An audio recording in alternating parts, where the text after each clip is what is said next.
Queridos colegas, bienvenidos a nuestra conferencia titulada Métodos de expertos en el campo de la investigación científica, viejos y nuevos problemas. Mi nombre es Miguel Cruz Ramírez, soy profesor titular de la Universidad de Holguín, Cuba, y estamos desarrollando de forma virtual la sesión científica de la 10ª Conferencia Internacional de la Universidad de Holguín. Queremos comenzar hablando de Mario Augusto Bunge, recientemente fallecido epistemólogo, filósofo, físico y crítico argentino-canadiense. Así él decía: el método científico no provee recetas infalibles para encontrar la verdad, solo contiene un conjunto de prescripciones falibles, perfectibles para el planeamiento de observaciones y experimentos, para la interpretación de sus resultados y para el planteo mismo de los problemas.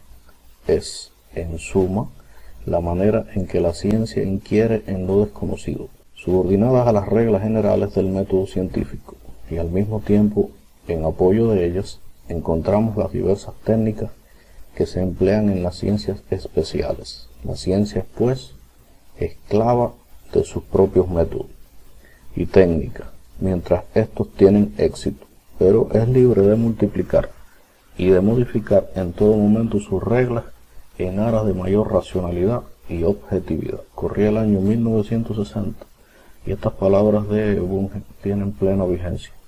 Podríamos preguntarnos, ¿existen métodos exclusivos de cada ciencia?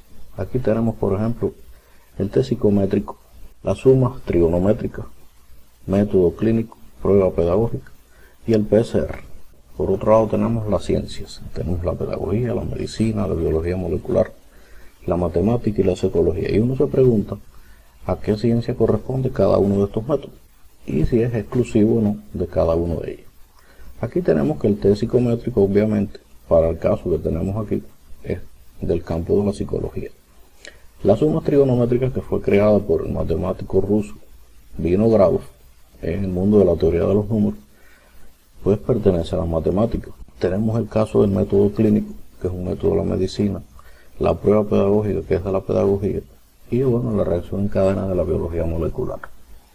Es bastante obvio, ¿no?, en este caso, a qué campo pertenece cada uno de los métodos. Sin embargo, no todo siempre es así. Ahora preguntamos, el caso del método experimental, ¿a quién pertenece? La respuesta es diferente. Observen ustedes que pertenecen a todas estas ciencias que están aquí. Hemos colocado aquí la matemática y nos preguntamos, ¿y el método experimental puede ser aplicado en ella? En realidad, cuando vemos la matemática como una ciencia básica y pura, si se quiere decir, de forma general, uno enseguida discrepa. Pero observen ustedes en el mundo actual cómo existen revistas relacionadas con las matemáticas experimentales, que ya no se trata de una experimentación en un sentido ordinario, de un terreno, sino en el caso de la computación. Entre la implementación del método aquí en esta ciencia pura y en el caso de las anteriores es trascendental al final, o sea, específicamente al final, en cómo uno entonces prueba. En los casos anteriores, pues, con el método experimental, uno profundiza en el problema, uno aplica el resultado en el terreno y uno valida con los resultados que el terreno aporta. Aquí el experimento es la parte inicial. O sea, uno llega a la hipótesis con el experimento y la forma de validar en matemáticas es diametralmente diferente. O sea, aquí en este caso hay que demostrar, porque es eminentemente teórica. Vamos a ver algunos problemas epistémicos. En primer lugar, el problema de la clasificación de los métodos. Si son teóricos o empíricos, si son cualitativos o cuantitativos, si son generales o específicos, son tres formas, por lo menos tres formas de clasificarlos. El problema de la diferenciación entre metodología, método, técnica y procedimiento. El problema de la selección de los métodos para el desarrollo de una investigación. Y el problema de la interrelación entre los métodos de investigación, como ocurre, por ejemplo, entre los métodos mixtos y la consabida triangulación. En el caso de la ciencia de la educación ocurre un hecho trascendental. Al tratarse de una ciencia tan plural, nosotros podemos encontrar muchos métodos que son aplicables. En este caso aquí tenemos una gran cantidad. En el caso de los métodos de expertos, es un caso al que nosotros hemos querido dedicar esta conferencia. Tiene aplicación en la ciencia de la educación. De manera similar, podríamos aquí colocar, digamos, la psicología. y vamos a ver que los métodos expertos también se aplican. Podríamos colocar también las ciencias económicas y los métodos también se aplican. Entonces, los métodos expertos tienen un elevado nivel de pluralidad en su aplicación. Situaciones donde se aplican los métodos expertos. Bien. Cuando un objeto o fenómeno limita total o parcialmente la descripción o la formalización matemática del elemento investigado. En ausencia de estadísticas suficientemente representativas y confiables sobre las características del objeto. Ante condiciones de gran incertidumbre en el entorno del objeto. En la previsión a mediano y largo plazo de nuevos escenarios que implican la innovación tecnológica. Cuando el tiempo o los fondos asignados para la previsión y la toma de decisiones no permite investigar el problema utilizando modelos formales. En ausencia de medios técnicos necesarios para la modelación, como el caso de computadoras con prestaciones apropiadas. Si no, lo ideal sería tener los equipos, pero si no los tenemos, entonces hay que buscar soluciones alternativas, y aquí entonces los métodos expertos tienen un lugar. Y ante situaciones extremas, que un caso particular que estamos viviendo actualmente son las dificultades que causa, por ejemplo, la pandemia. Un caso de implementación muy específico de los métodos expertos consiste en el método Delphi. Aquí tenemos un ejemplo que he extraído de mi libro, El método Delphi en las investigaciones educacionales, un ejemplo que data del año 2003 y no busca consenso, sino busca una determinación de problemas. Observen en el lado izquierdo un gráfico, un diagrama de Ichikawa o de espina de pescado, donde la diversidad de causas posibles que ocasionan los problemas ortográficos en una localidad ha sido clasificada en lingüísticas y socioculturales, pedagógicas y psicológicas. Eso ayuda a entender mejor el problema. Por otro lado, los pesos, los niveles de importancia que tienen cada una de ellas han sido ponderados, analizados y procesados por medio de un gráfico. Este es un diagrama de Pareto para aplicar la famosa regla de 80-20. Y aquí podemos ver que el A4, el B1, el B2 y el C1 son los que mayor incidencia tienen. O sea, son los pocos esenciales. Los muchos triviales pues serían los demás. Y estos pocos esenciales son los que uno debería tomar entonces para comenzar. O sea, no es que los demás problemas no importan, sí importan. Pero atacando los que más incidencia tienen, el logro del objetivo de modificar la situación ortográfica, pues sería mucho más rápido de resolver.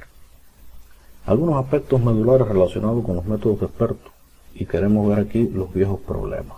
El concepto de experticia es un viejo problema. Los tipos de expertos, ¿cómo se clasifican? Los coeficientes de competencia experta, ¿cómo se calculan? Las tipologías de implementación, ¿cómo aplico el Delphi? O sea, en qué etapa, cómo decido el mecanismo de aplicación. Los problemas de fiabilidad y validez que evidentemente siempre están en la implementación de cualquier método experimental. Y el problema del consenso.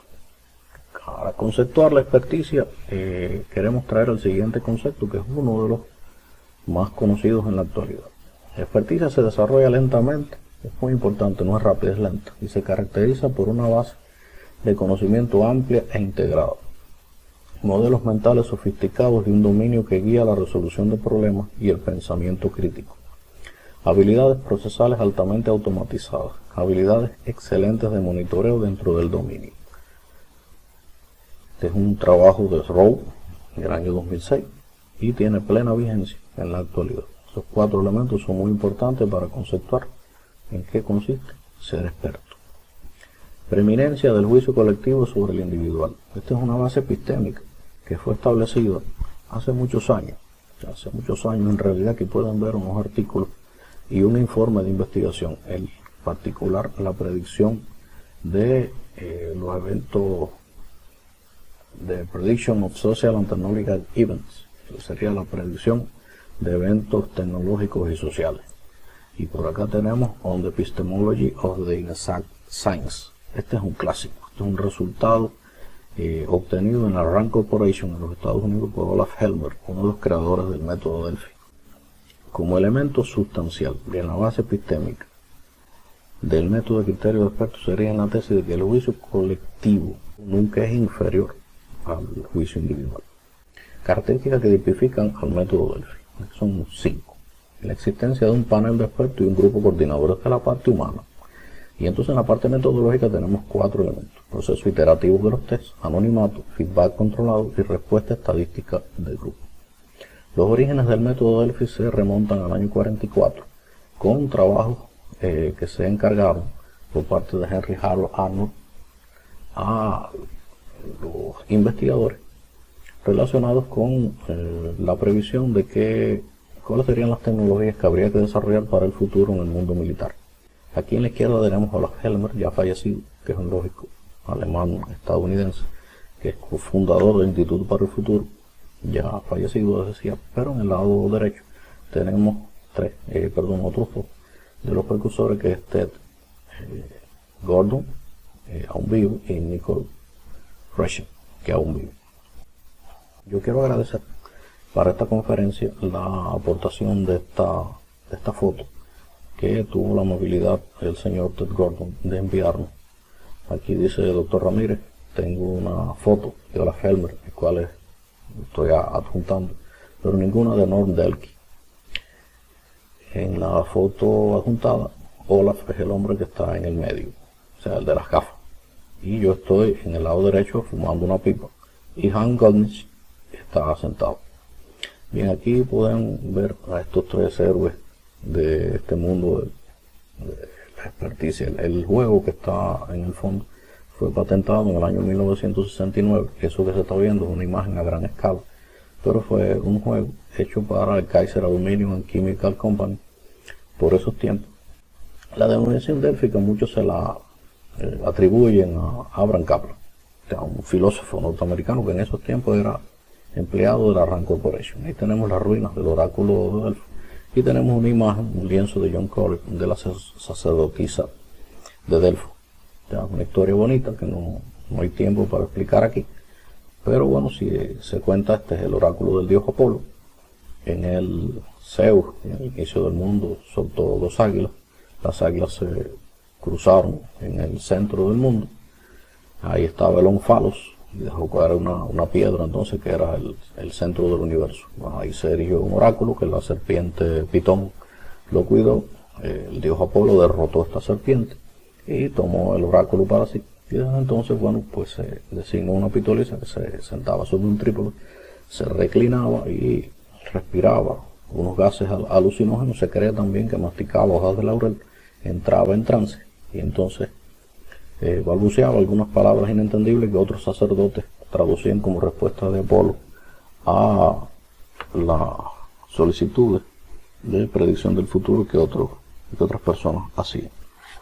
Algunas problemáticas específicas del método Delphi. Bien, primero, criterio para la selección del panel, estructura de los cuestionarios, condición de parada, cuándo termino, cuántas rondas debo desarrollar, los límites de la retroalimentación controlada, las bajas del panel. El panel es difícil, los expertos son personas difíciles de mantener en ronda tras ronda, son gente muy ocupada y suelen haber muchas bajas en el panel. Y responsabilidad tras el anonimato, o sea, que soy yo y mi conciencia cuando estoy llenando un formulario. Restricción del estímulo de la socialización, fiabilidad y validez en el procesamiento del grupo coordinador. Aquí tenemos las primeras aplicaciones en el campo de la educación.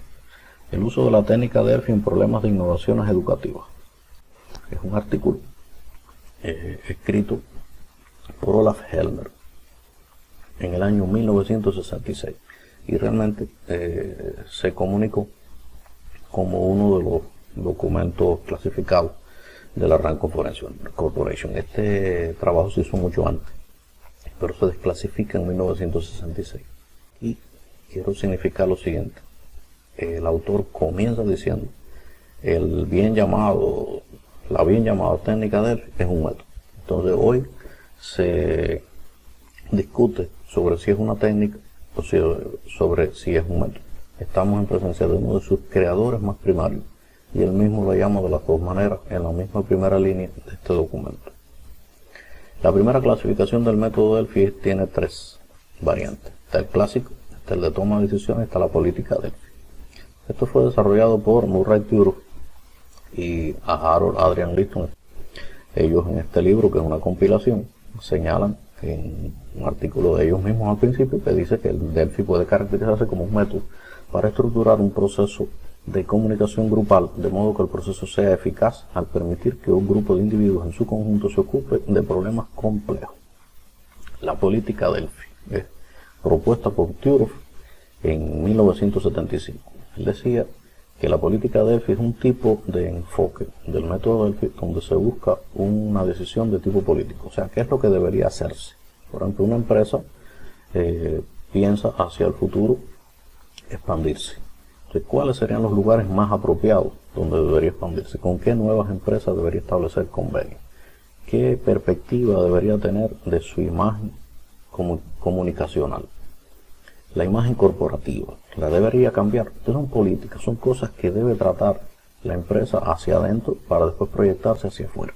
Y el uso de los expertos en esta perspectiva, Tyrov, que es uno de los padres fundadores de la computación moderna y relacionada específicamente con las conferencias por computadoras. Aquí estamos viendo una foto de 1974. Recomiendo ese artículo que está ahí señalado, donde se explican los aportes de él y de su esposa, que está al centro en la foto.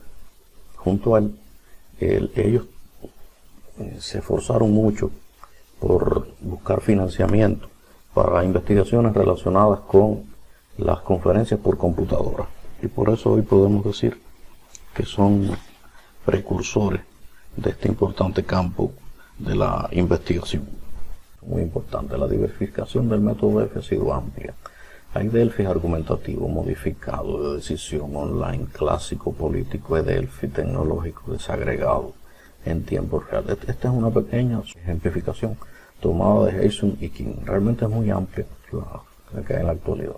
Y han sido aplicados en investigaciones de diferentes tipos. Por ejemplo, aquí tenemos un artículo del mundo de la educación matemática. Se titula Hacia la aritmética del tercer milenio, un estudio del futuro de las matemáticas y la educación matemática. Y acá tenemos otro artículo publicado años después, uso de la metodología Delphi para diseñar evaluaciones del conocimiento pedagógico de los profesores. En realidad, en los dos se aplica el método Delphi, pero en el primero tenemos un Delphi clásico y son revistas, una revista muy importante, la revista Educational Studies in Mathematics, una revista de muy alto nivel. En este primer artículo, que data del año 92, el Delphi que se aplica es clásico, pero en esta investigación que tenemos acá, el Delphi que se aplica ya tiene modificaciones. ¿Qué es lo que estamos viendo? La presencia del mundo investigativo asistido por la computadora. Entonces ya en el último artículo, los investigadores utilizan determinadas técnicas que permiten modificar y acelerar el Delphi. Son ejemplos de cómo en una misma revista, en una misma ciencia, que es la educación matemática, y con un mismo método, en momentos diferentes, con escenarios diferentes y objetivos diferentes, aparece el mismo Delphi, pero clásico y después modificado. Nuevos problemas. Ya hablamos hasta aquí de los viejos problemas, queremos ver unos nuevos problemas, pero desde nuestra propia experiencia investigativa. Son 7 aspectos que podríamos aquí valorar. En primer lugar, tenemos los resultados relacionados con problemas epistémicos relativos a los métodos expertos, en particular al método Delphi. Aquí tenemos el libro, el método Delphi en las investigaciones educacionales, publicado en el año 2009, y el artículo, problemas epistémicos asociados al uso de este mismo método en las investigaciones educacionales. Hay 10 años de diferencia, y entonces en estos resultados podemos ver la utilidad que realmente han tenido. El libro cuenta con más de 190 citas en Google Scholar. Obtuvo el premio de Ciencia e Innovación del Ministerio de Educación en el año 2007. Eso favoreció que se publicara en el 2009 por un financiamiento de la UNESCO. Y de allá para acá, además de las citas académicas que aquí pueden ver, el libro también cuenta con avales de aplicación en numerosas instituciones cubanas y extranjeras. ¿Qué contiene el libro? Bien, el libro contiene un análisis epistémico sobre el método Delphi y sus posibilidades de aplicación en las investigaciones educacionales.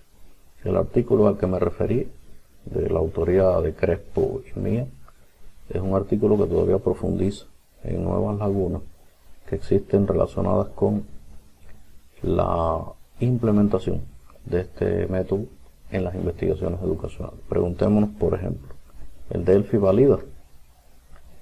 ¿Para qué aplicar el Delphi? Nosotros creemos que esta es una pregunta bastante polémica y tiene que ver con la propia concepción de lo que uno tiene sobre el concepto de validez.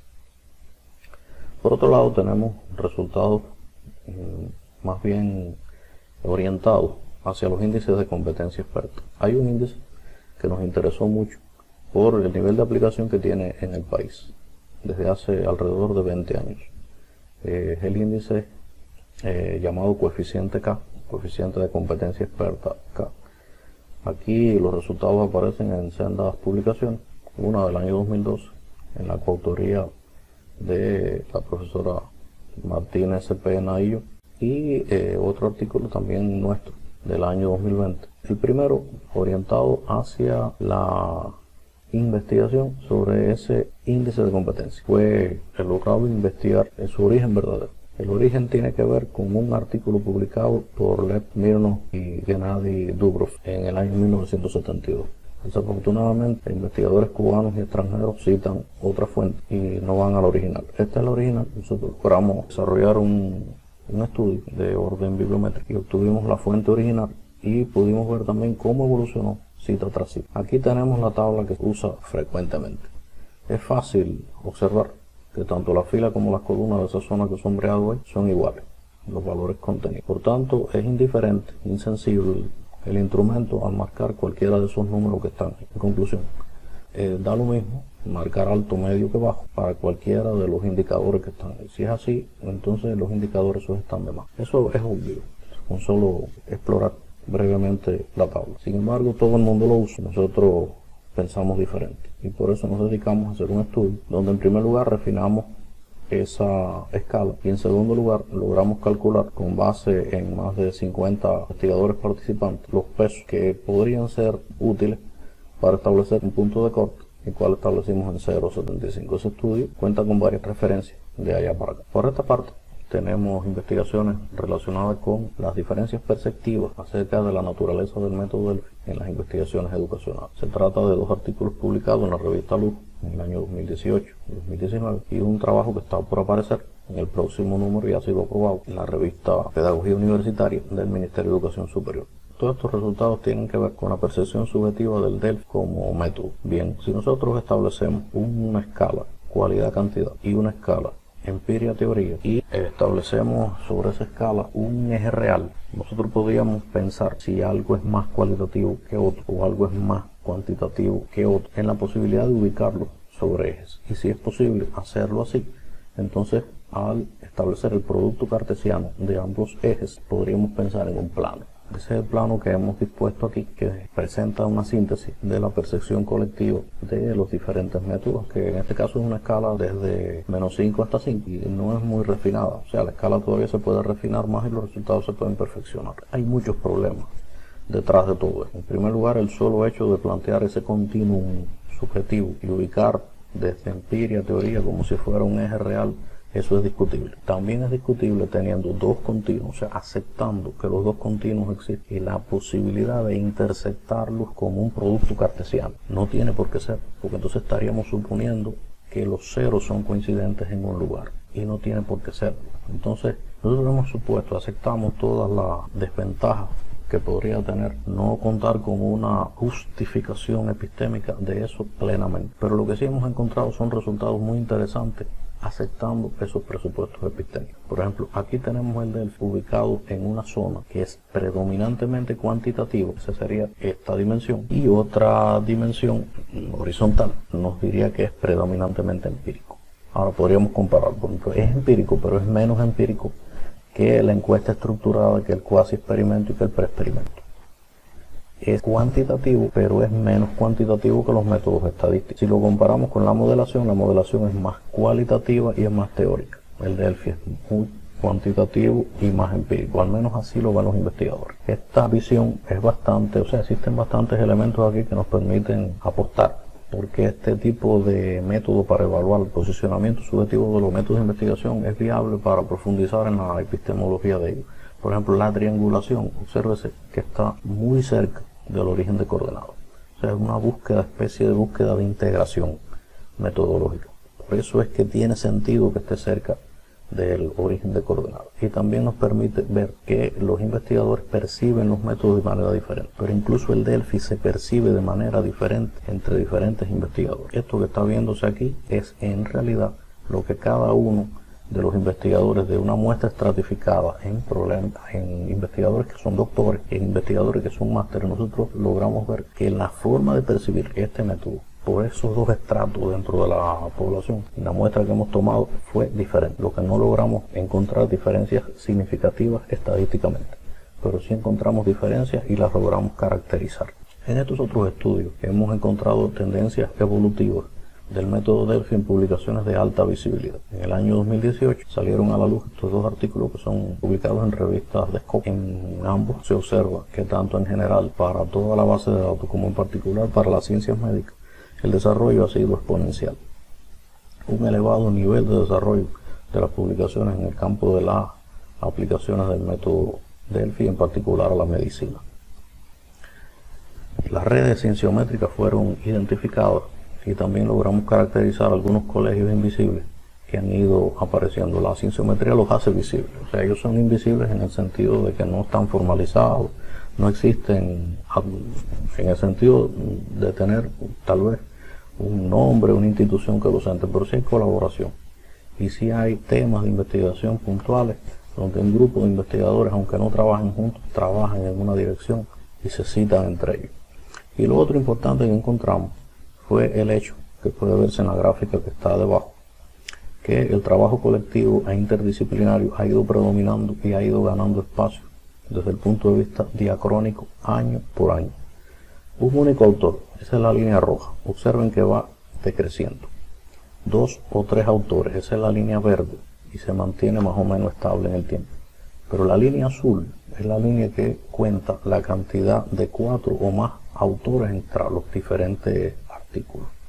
Obsérvese que va creciendo.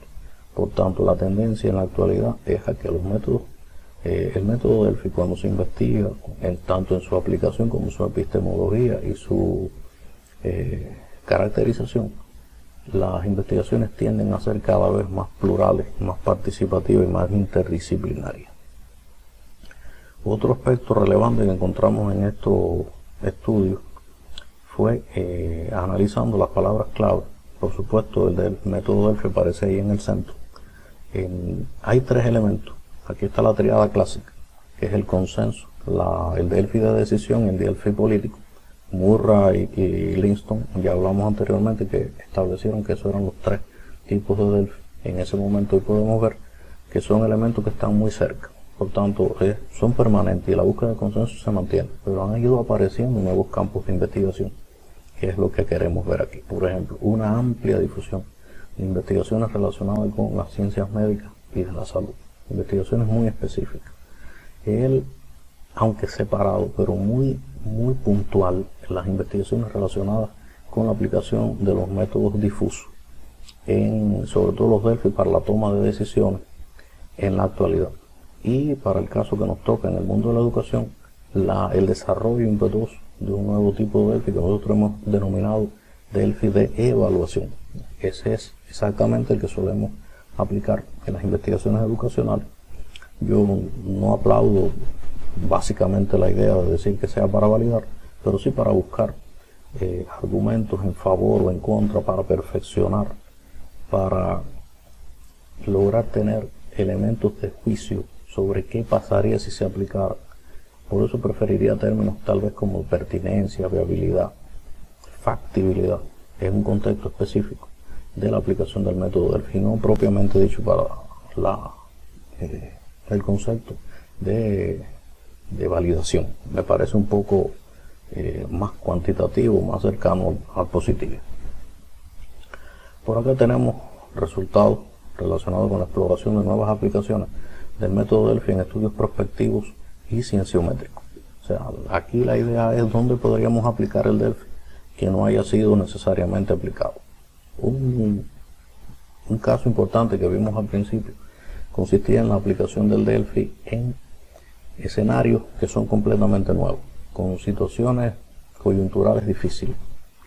Pues bien, la COVID-19 es un caso. Nosotros quisimos aplicar con una pequeña participación de expertos en la primera oleada de la COVID-19 hace ya un año aquí en nuestro país, aplicar el método Delphi. Aquí podemos ver las primeras dos rondas, cómo perciben las personas el pico, dónde quedará el pico. La ronda 1 y la ronda 2 son anteriores al pico real. Y en el primer caso parecía que era en el día 40 de la pandemia. En el segundo caso parecía que era en el día 35. Y fue más o menos así. Sin embargo, algo pasó en la ronda 3 que de pronto los expertos se disgregaron y pensaban que era después del 40. ¿Qué fue lo que pasó? Aquí podemos observar un valor atípico que fue el 74. Ese número comparado con lo que tenemos hoy es un número pequeño, pero en ese momento era algo muy atípico, muy para asustarse. Y entonces los expertos pues cambiaron de opinión. O sea, ¿a qué conclusión podemos llegar aquí? En primer lugar, que cuando hay estabilidad en los datos que están fluyendo, que está llegando el experto de manera externa, la previsión y la predicción puede tener un resultado aceptable. Pero cuando hay datos o informaciones que alteran de pronto el proceso, eso puede probar una dispersión, una disgregación en la manera de percibir el futuro por parte del mundo subjetivo y en este caso seres humanos que son los expertos. Ya un hecho parecido a esto fue estudiado muchos años atrás por la corporación RAND. ¿Qué fue lo que hicieron ellos? Ellos tomaron un proceso Delphi y entonces cambiaron intencionalmente los datos en el feedback. O sea, la información que viene es quizás convergente a un valor y ellos hicieron lo siguiente, lo cambiaron, le introdujeron uno falso.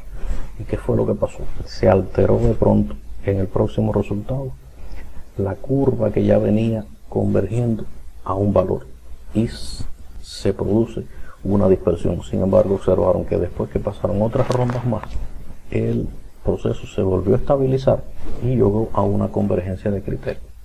Ellos buscaban consenso en esos tiempos y el término moderno es más bien una búsqueda de una convergencia, porque es posible que no se llegue a un consenso, pero se puede llegar a que dos criterios son los prevalentes.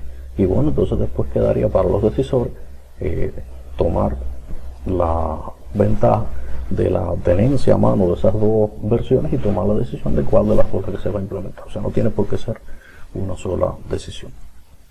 Por aquí tenemos otro resultado, que es la aplicación en el campo de la propia cienciometría. Esto que se está viendo en el lado izquierdo, pues es cómo se ve en Scopus la producción científica en educación matemática. Hemos tomado de todos los nodos que hay, el más grande, que aparece aquí en la parte derecha, amplificado.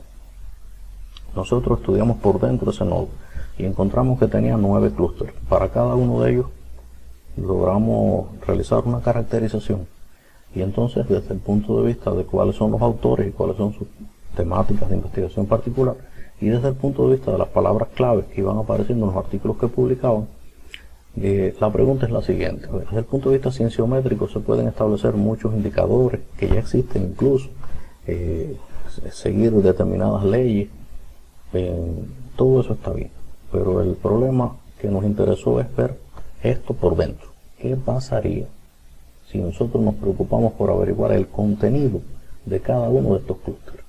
Ya entonces no tiene por qué ser la cienciometría vista en su forma común la llave del paraíso que nos va a dar a nosotros la solución de nuestro problema. Hace falta lograr cierto consenso, cierto nivel de convergencia de criterios en relación a cuál es el tema de investigación de cada uno de estos grupos, no grupos de investigación, pero sí conglomerados de investigadores que trabajan aproximadamente el mismo tema. Bien, ¿qué fue lo que tomamos? Tomamos por minería de datos las palabras claves más relevantes, más las temáticas y aspectos más relevantes que estaban en los títulos y en los abstracts de cada uno de estos artículos, más los títulos completos y otros datos, se los proporcionamos a un grupo de expertos en educación matemática. Con esos datos a mano, los expertos entonces propusieron, observen aquí en la primera ronda, como hay una síntesis cualitativa, donde, por ejemplo, para el clúster 1 responden 2 expertos y aproximadamente todos convergen en que se trata de tecnologías y formación profesional en el aprendizaje matemático. Ya en la segunda ronda, al llevarle a los expertos esta síntesis, pues 11 están plenamente de acuerdo que se podía dejar así. Hubo uno que no estuvo de acuerdo, pero bueno, nosotros decidimos parar en esta segunda ronda. Recuerden que otro de los problemas complejos que tiene el método Delphi es decidir cuándo parar. Este es un tipo de parada en que es a priori. O sea, uno del inicio decide que tiene que parar, porque tampoco la investigación puede dilatarse demasiado en el tiempo. Por acá tenemos otro resultado, que es la automatización del método Delphi y en general el método experto y el ajuste de algunos modelos matemáticos subyacentes. Bien, han sido varios trabajos, 3 de ellos aparecieron en el 2020 y uno acaba de ser publicado en la revista Universidad y Sociedad. Incluso hay un trabajo que está enviado. Aquí tenemos un resultado que tuvo que ver con nuestras reflexiones acerca de la implementación del método Delphi como proceso de gestión. O sea, no el Delphi pensado como un proceso para hacer una investigación puntual, sino para toma de decisiones estratégicas dentro de una institución, en nuestro caso una institución universitaria. Es un proceso realmente muy complejo, porque por ejemplo uno de los casos de las tomas de decisiones implican muchos factores y muchos momentos de análisis. También desarrollamos una función en R, o sea, en el lenguaje estadístico R la programamos, que se llama Cloud Delphi, o sea, Delphi de nube, y esta función nos permite, por ejemplo, obtener figuras como esa que están viendo ahí de manera transparente. Es una figura que podemos incrustar fácilmente en un artículo, pesa muy poco, y nos ayuda a comprender cómo fue que se aplicó el Delphi de nube. Es un tipo de Delphi muy moderno, basado en el modelo de nube, desarrollado por investigadores de la China. Y por acá tenemos un estudio comparado. Realmente existen dentro de los delfines no deterministas, para mí, 2 grandes mundos. Uno es el modelo difuso y otro es el modelo de nube. Nuestro estudio se centró en la caracterización individual y después en la caracterización global, o sea, de un conjunto de expertos, donde desarrollamos la investigación. Bien, tuvimos la suerte que pudimos desarrollar nuestro experimento en el marco de una prueba de ingreso a la educación superior. Los expertos eran en ese momento los 54 evaluadores que participaron en el proceso, y ellos, antes de que conocieran el examen y la clave de calificación, recibieron un instrumento que ellos llenaron que les permitía pronosticar qué pasaría en esa prueba de ingreso. Después que vieron el instrumento, entonces volvieron a llenar el mismo instrumento y los cambios son visibles. Ahora, ¿cómo los modelos matemáticos subyacentes describen con calidad estos cambios? Aquí estamos viendo, en el caso del modelo difuso, un cambio en un individuo de la línea discontinua, es lo que él pensó antes, y la línea continua es lo que él pensó después. Este modelo que está aquí es difuso de tipo pitagoriano. Nosotros encontramos una cuestión muy importante. No funciona plenamente el modelo pitagoriano. Es necesario desarrollar ciertas adecuaciones en orden matemático. Sin embargo, la cantidad de personas que no cumplieron o que su respuesta no se ajustan al modelo pitagoriano no es una cantidad, digamos, significativamente grande. El investigador aquí tiene que tomar decisiones.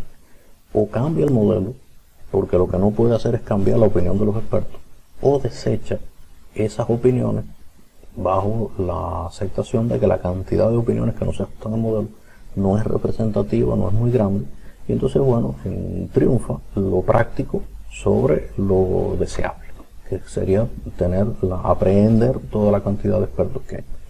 Y en el caso de la mirada global, pues bueno, todas estas líneas que estamos viendo aquí es lo que pensaron muchos investigadores, muchos participantes en el estudio. ¿Cuál es el problema matemático? ¿Cómo lograr la síntesis de eso? Nosotros aplicamos modelos que ya han sido descritos en la literatura y encontramos resultados muy interesantes. Pero por acá pasa exactamente lo mismo, pero con el modelo de nube. ¿Qué encontramos? El modelo de nube requiere menos información y produce resultados muy similares a los del modelo difuso. Sin embargo, la lectura del modelo de nube es más difícil de interpretar que la lectura de los datos que aparecen en el modelo difuso.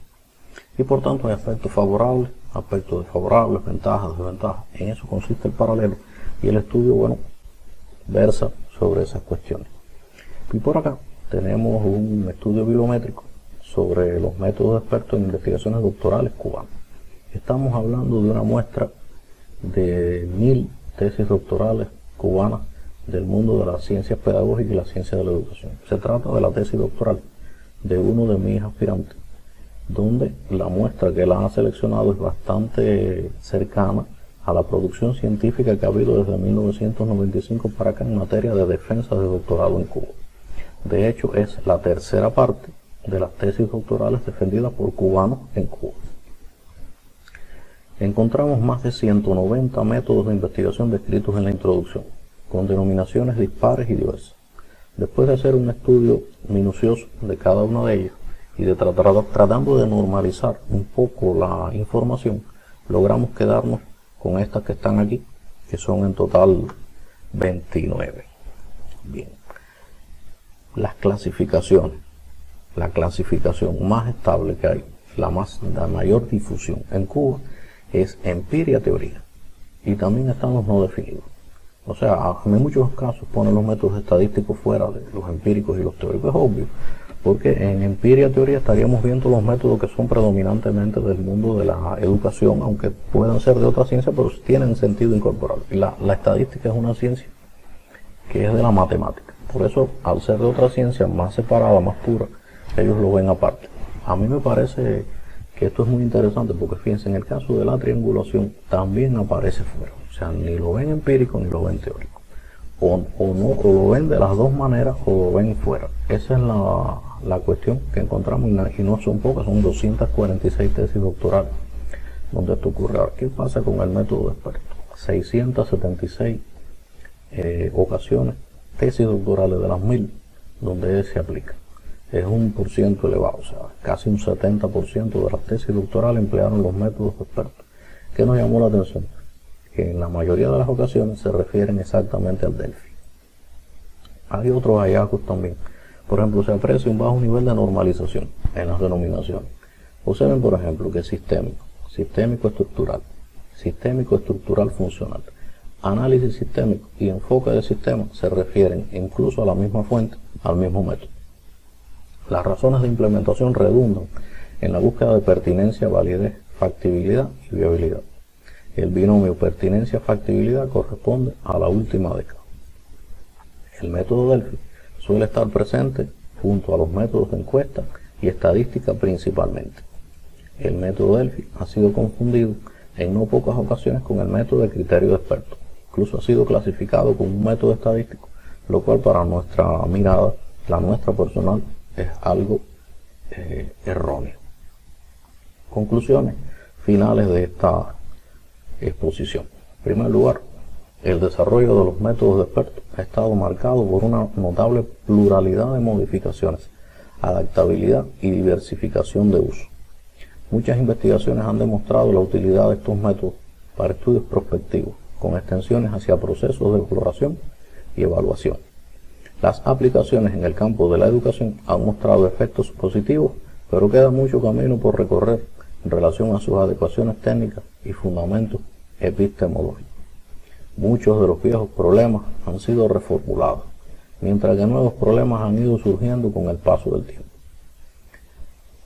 Hemos utilizado 19 referencias, las cuales aparecen aquí, para que después, si algún una de las ilustres colegas que han tenido la amabilidad de ver esta charla, esta conferencia, pues desean con más detalle profundizar o revisar la información. Le ofrezco disculpas por estos medios, no nos queda otra alternativa que hacer las cosas de manera digital. Muchísimas gracias por su amable atención y quedamos a la espera de sus preguntas, comentarios, sugerencias y nuevas propuestas. Reitero, muchísimas gracias.